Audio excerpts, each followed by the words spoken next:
चर्चा हो रही थी यहाँ पर मानस जायसवाल साहब से, और उन्होंने तब ही संकेत दिए थे कि कम से कम 1200 से 1000 पॉइंट का कट वो देखते हैं निफ्टी पर पोजिशनली। फिलहाल लगातार चौथे दिन आपने निफ्टी को लाल निशान में ट्रेड होते हुए देखा है। वीकली एक्सपायरी वाले दिन उम्मीद थी शॉर्ट कवरिंग की, लेकिन फिलहाल तो कहीं नजर आती नहीं हुई।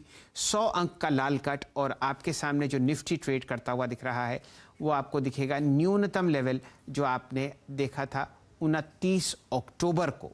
अब लाइए निफ्टी बैंक।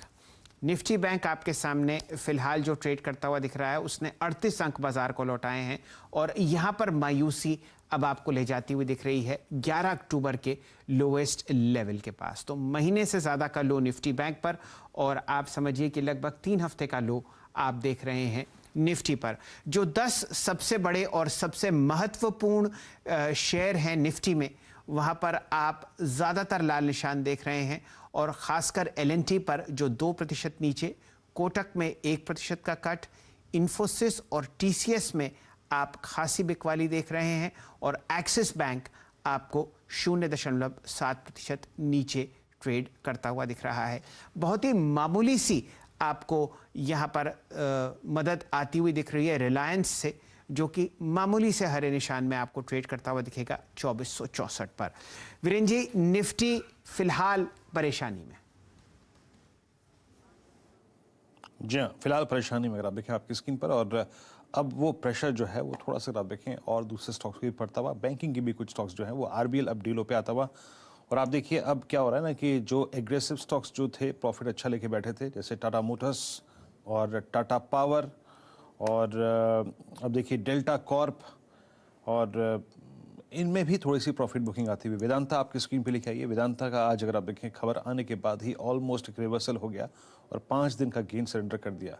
माना आज सुबह हमारा डिस्कशन हो ही रहा था और बात यही हुई थी कि जनाब 340 निकालेगा तो ही कुछ मूव आएगा। हालांकि पूरे बाजार का सेंटीमेंट खराब है, लेकिन ये कैंडल कुछ ओवर रिएक्शन है। अब आपकी स्क्रीन पर 314, आपका टेक इस स्टॉक पे?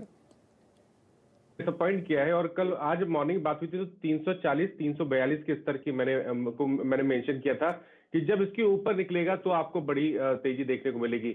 लेकिन क्योंकि स्टॉक ने अपना सपोर्ट जो कि 332 रुपए 330 रुपए था वो ब्रीच कर दिया है, 20 डे 50 डे मूविंग एवरेज के नीचे फिसल गया है, तो पहला टारगेट तो 295 के आसपास आता है, और अगर वो लेवल्स ब्रीच हो जाएंगे, उसके नीचे फिसलेगा, तब गिरावट बढ़ेगी। कॉशियस रहने की जरूरत है।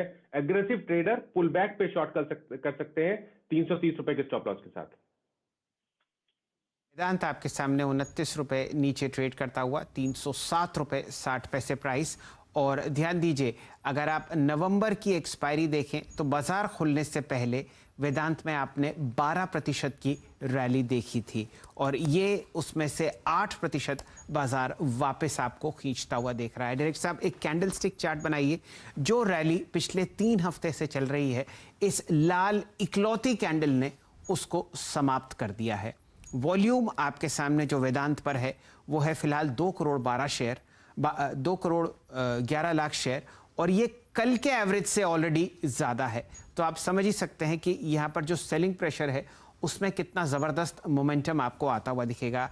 ये कोई चिंता का विषय है कि आप वेदांत को आज टॉप परफॉर्मिंग वॉल्यूम में काउंटर को देखेंगे। यहाँ पर जो वॉल्यूम है आपके सामने फिलहाल 670 करोड़ हो चुकी है, जो कि 8% नीचे है काउंटर। इससे ऊपर टाटा मोटर्स है, जहां पर आपने 873 करोड़ का ट्रांजैक्शन फिलहाल होता हुआ दिखा है। तो चिंता आपके सामने वेदांत पर आती हुई।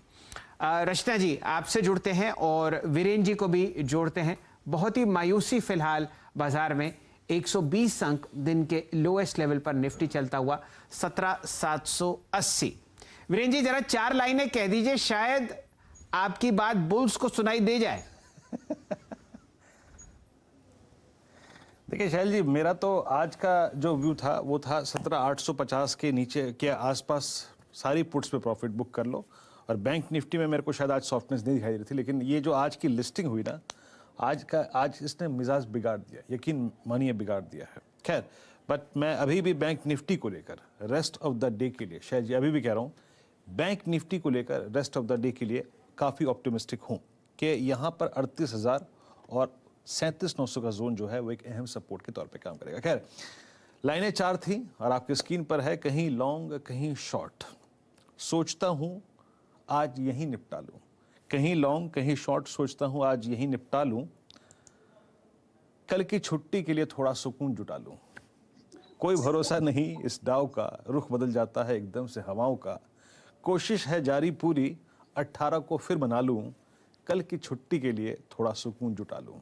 तो शॉर्ट है तो कवर कर लूं, लॉन्ग है तो कवर कर लूं, इन 3 दिन की छुट्टियों के लिए इत्मीनान से घर जाऊं।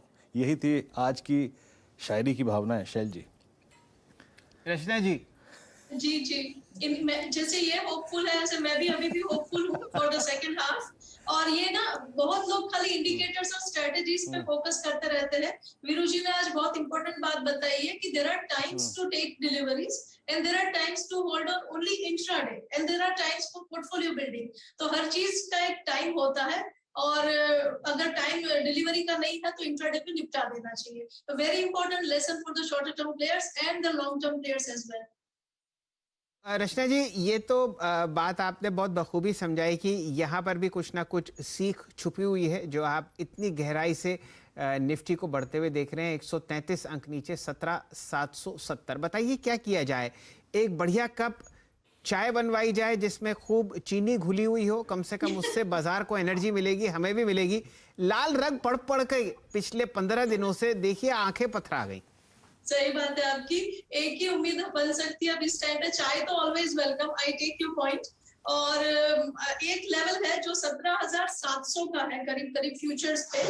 अगर ये 17,700 710 के आसपास कहीं पे सपोर्ट फाइंड करा आज के दिन में, तो जो मेरी और वीरू जी की उम्मीद है वो थोड़ी रंग ला सकती है। सो 17,710 और फ्यूचर्स पे नजर रखेंगे, और तब तक चाय का एंजॉयमेंट लेंगे डेफिनेटली।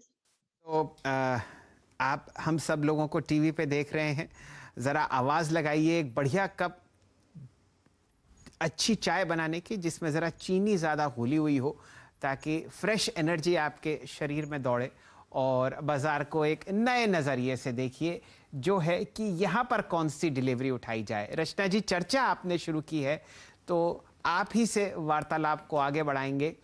एक ऐसा स्टॉक, और ये has to be blue chip, मतलब इस वक्त ना मिड कैप ना स्मॉल कैप, एक ऐसा ब्लू चिप जो आपको लगता है कि चार्ट्स में करेक्ट कर चुका है काफ़ी, वहाँ पर एक आध हफ्ते या 2 हफ्ते बढ़िया एसआईपी हम लोग शुरू करें, ताकि स्विंग ट्रेड में आपको अच्छा मुनाफा दे जाए। क्या पसंद आता है आपको? वेरी क्लियर, क्योंकि बहुत बड़ा फॉल है और बहुत तगड़ी ब्लू चिप है और बहुत इंपॉर्टेंट सपोर्ट पे है। It is on 200 period average on a daily chart. तो हफ्ते भर का अगर टाइम है तो यहाँ से डेफिनेटली एक अपस्विंग की उम्मीद बन सकती है। जी, मैं आपका स्टॉक नहीं सुन पाया। HDFC bank. HDFC bank, yes, यहाँ पे 200 DMA पे है, तो हफ्ते भर का टाइम है, तो डेफिनेटली एक अपस्विंग बनता है। हर रात की एक सुबह होती है, और इस रेड कलर का भी ग्रीन कलर होना चाहिए जी। इस रात की सुबह कब होगी ये तो हमें पता नहीं, लेकिन ये बात पक्की है कि HDFC बैंक अब आपके सामने 200 DMA पर विश्राम लेता हुआ दिख रहा है। ध्यान दीजिए, 1725 का उच्चतम लेवल आपके सामने HDFC बैंक पर आपको दिखा था पिछले साल नहीं, 18 अक्टूबर को, और वहां से जो आप बिकवाली देख रहे हैं वो 18 नवंबर को आपको ले जाती हुई दिख रही है 1535 पर। तो ये सफ़र HDFC बैंक ने लगभग 200 अंकों का तय किया है एक महीने पर, और आज यहाँ पर हरा निशान यूँ है कि एक बाउंस आपको 200 DMA से दिख रहा है। क्या ये डेड कैट बाउंस है ये तो हमें पता नहीं, लेकिन ये बात बहुत सटीक राय देती हुई यहाँ पर रचना जी कि कुछ स्टॉक आप एक एक शेयर 2-2 शेयर करके अपने पोर्टफोलियो में HDFC बैंक का जोड़ें। वीरेंद्र जी, क्या आप इस राय से जुड़े हुए हैं? शैल जी, HDFC बैंक का ये जो लेवल है ना, ये 200 डे एक्सपोनेंशियल मूविंग एवरेज, ये काफ़ी मायने रखता है। 1536 का अगर आप देखें लेवल है। और एक और चीज़ शैल जी, 2 चीज़ें हैं यहाँ पर। इसका ये 16 अगस्त 2021 को एक बहुत महत्वपूर्ण लेवल कटा था, यही लेवल 1526 1530, जब उसके बाद इसने एक फोर्स जुटाई और 1710 का हाई लगाया। तो मैं अगर बायर होता और ट्रांचेस में खरीदना होता तो एक अटेम्प्ट एटलीस्ट इस प्राइस पे जरूर लेता as a long term buyer Shail ji, क्योंकि 200 डेमा आप याद रखिए शैल जी, एक एबनॉर्मल केस में सिर्फ अगर मैं इसके हिस्ट्री में से मार्च 2020 यानी कोविड-1 हटा दूं और अक्टूबर 2020 ऐड कर दूं, वो एक अध्याय निकाल दूं, तो अमूमन आई थिंक अगर आप इसके पूरे लॉन्ग टर्म स्ट्रक्चर को देखें तो 90 आउट ऑफ 100 टाइम्स ये 200 डेमा के आसपास अपना बेस तलाश लेता है। शैल जी, चलिए रचना जी, आपने आज अपना जो चाय का कप है अगला वाला, उसको बहुत बखूबी तरीके से कमाया है HDFC बैंक पर इतनी सटीक राय देके। समय समाप्त होता हुआ ट्रेडर्स हॉटलाइन शुरू होने वाला है। 10 के दमदार ट्रेड्स को यही समेटते हैं। रचना जी और जायसवाल साहब, आपका बहुत बहुत आभार।